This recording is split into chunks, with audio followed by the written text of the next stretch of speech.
from New York and on the new Hot 97 app. Ebro in the morning on Hot 97. So according to TMZ, someone in Tekashi 6ix9ine's crew is snitching. Nah, stop it. Prosecutors revealed that they are working with a confidential informant that's made recordings that could send Tekashi to prison for life. Good Lord. His attorney admitted that the new development is concerning. Wow, man. Man. Super crazy. Also, Steven Hellenberg, the creator of SpongeBob SquarePants, he died on Monday. You know, he was battling ALS. Yeah, ALS stinks. So sad. Gary disease. I saw a picture of him, and he looked really young. I just looked up. He's 57. Yeah, really, really sad. That is a tough, terrible disease. No. Also, congratulations to Miguel. He got married over the weekend. There you go. That's some good news. Miguel. Yeah, to his longtime girlfriend. And their wedding looked beautiful. They had, of course, they had to do something eccentric. Yeah, she's gorgeous. Thanks, Shirley. In a ranch, and they had delicious Mexican food. And at the end of the night, after a long night of tequila and dancing, they had an In-N-Out burger truck just pull up. Amazing. Shout out to Miguel and the beautiful wife. Laura, can we go to a legal professional with regard to this Tekashi information and what's transpiring? Sure. During your flashing lights. His name is Xavier Donaldson. Xavier, are you there? Xavier. Maybe he's not there. Congratulations. Maybe he hung up. You played yourself. Well, I'll get him back on in a minute. Sorry, Laura. Go ahead. Okay. Ava DuVernay also has just locked down a deal for $100 million for a multi-year, multi-genre deal with Warner Brothers. This is so awesome. So the deal includes documentaries, digital content, drama, comedy, event projects, long-form projects. I mean, everything that Ava touches lately has been incredible. That's so so she's dope. currently working on Central Park Five Guys. Yeah, that gives her the opportunity to do so many things as the years go on. I mean, having that much money from a major movie studio like that, phenomenal. So dope. Yo, Doing congrats.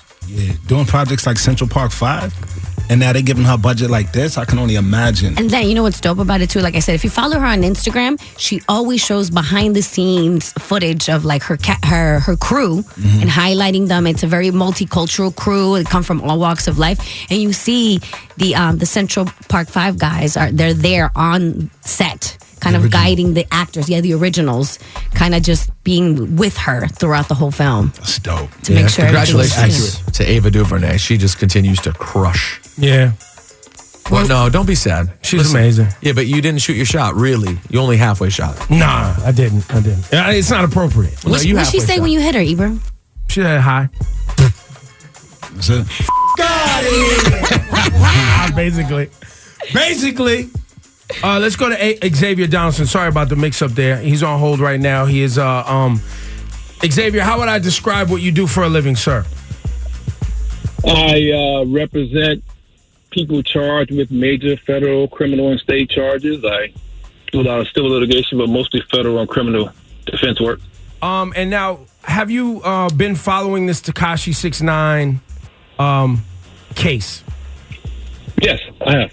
And so, I feel like there's a learning experience for a lot of young people who think that, playing around with, this gang life, crime, and things on social media and putting it in music and affiliating with things. I feel like this is a learning moment for a lot of people.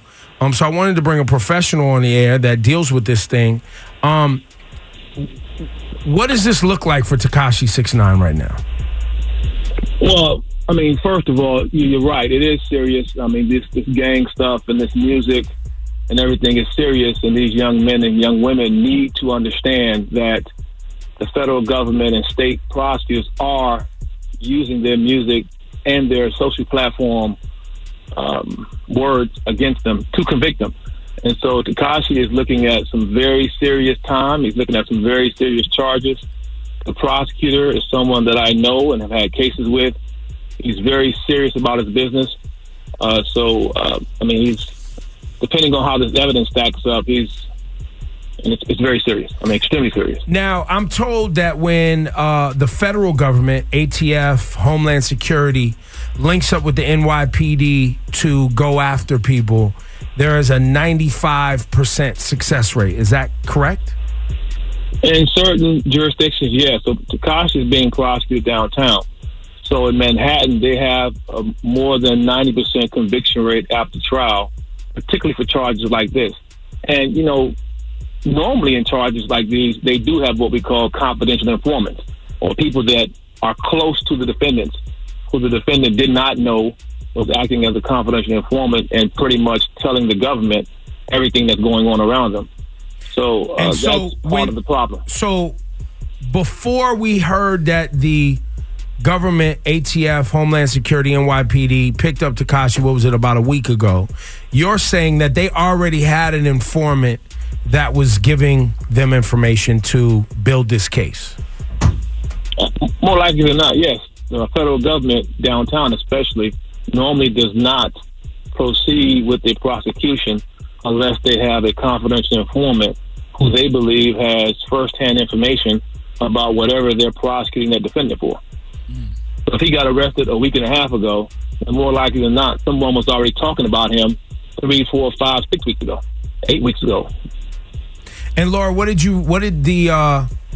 because I feel like every day we're getting new information from, I guess, the feds and the people doing this case, which I think is helping them build the public case against Tekashi. So every day it feels like we've frozen assets, and we've, his mother's bank account's frozen, his bank account is frozen.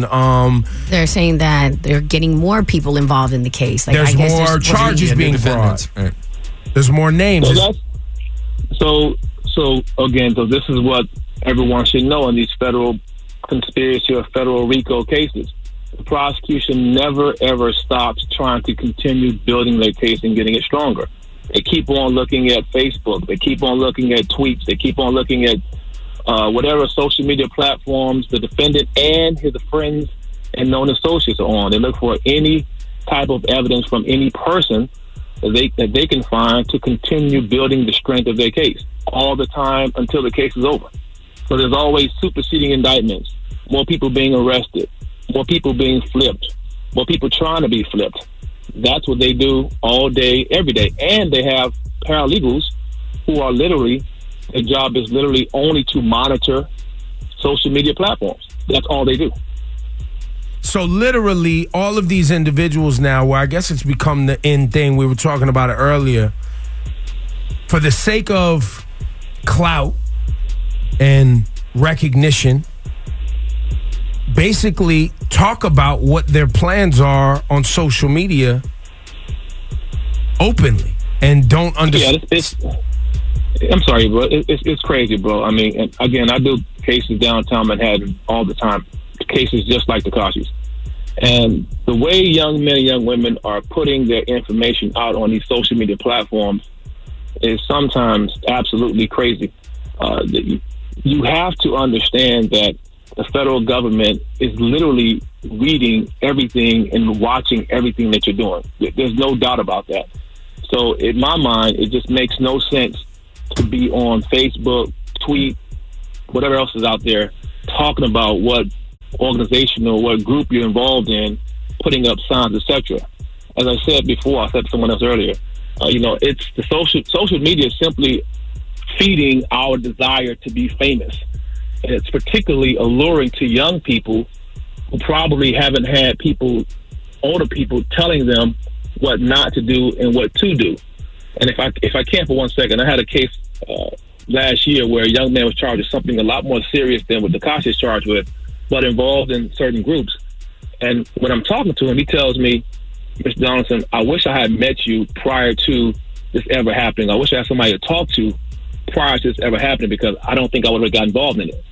And it meant a lot, because we not only defend these young men, but we try to counsel them and try to figure out what made them do this. And more often than not, it's the fame, it's the glory, it's the want to be seen, want to be heard, without understanding the natural consequences that come from that. And so getting up there saying you associate with this person and that group and this person, that group, in the federal government, you can literally be guilty by association, along with other things, but it starts with your association and what you do and what you say. Wait, so If you're getting up there, with the federal government, you can be guilty by association. Is that what conspiracy and RICO is all about? that's the first part of it. So RICO, one of the elements of RICO is an organization. There must be some organization that's in effect. And so if you're up there with a group of people saying you're a part of a particular organization or group, then you've already satisfied one of the elements. And then if you're committing crimes or saying you're going to commit crimes and then, or committed a crime and then said you committed it on Facebook or whatever, then you're satisfying the elements without them having to go out there and find evidence for them because you're pretty much saying it.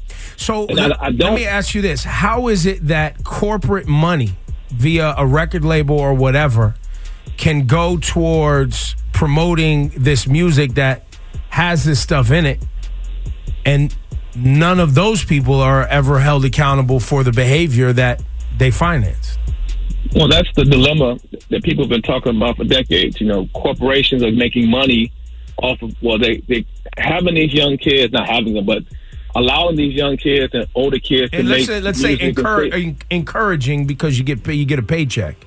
Well, you're getting paid. We're in a capitalistic society, so people want to get paid. That's okay. You want to work, you want to get paid. So corporations want to get paid, and if they know that, you know, this is going to get them money, then they do that, and they find these shields to allow them to do that. First Amendment this, and, you know, it's not us doing it, he's saying it. And then once that person gets arrested and gets jammed up, sorry, we want nothing else to do with you, but thank you for making us some money.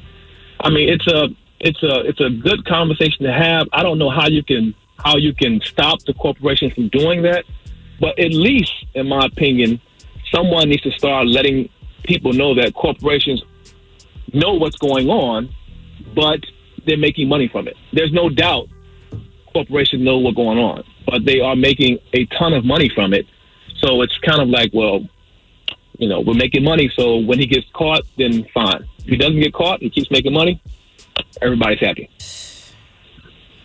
You know, and we'll say it again, you know, I've said it several times.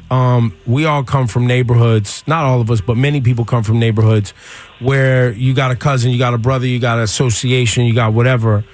But, you know, when you go out and begin to try to start a business and do things like make music and entertain and do those things, you can't bring that world into your business. No, you cannot. You definitely cannot. And I'll take a step further. I mean, we all like music. I mean, I love music. We all grew up in it, grew up in rap music, love rap music to death. You know, we love it. But you have to understand that there's another segment of society that really wants to prosecute persons who are saying that they're doing certain things in songs, even when they're not doing it. Glorifying a lifestyle. Absolutely. I mean, there's a young man who just got sentenced to life plus 59 years. I want to repeat that. He got sentenced to life plus 59 years in that same federal courthouse that Tekashi's in, and they used music from his YouTube station that he was using to help convict him. Put the lyrics up on the screen, had the jury looking at the lyrics, played the songs for the jury, and then made the leap that these songs or these lyrics were exactly what he was doing as part of his relationship or association in this particular group. He then sentenced to life plus 50 years. Life plus 50 years at 20-something years old. He lost his life. That's it. Absolutely. That's it. Wow. That's it. And it's you know, and you know, we talk to our clients about this, but we don't see them until afterwards, which is why some of us, myself, Kenny Montgomery, Lance, Rico, a lot of other guys, we're trying, and ladies as well, trying to figure out how to get to these young men and young ladies prior to them doing this, or at least talk to them about, you know, your lyrics, what you're saying, your Facebook, your social media platforms. You know, it's not necessary. You want to be famous some other kind of way.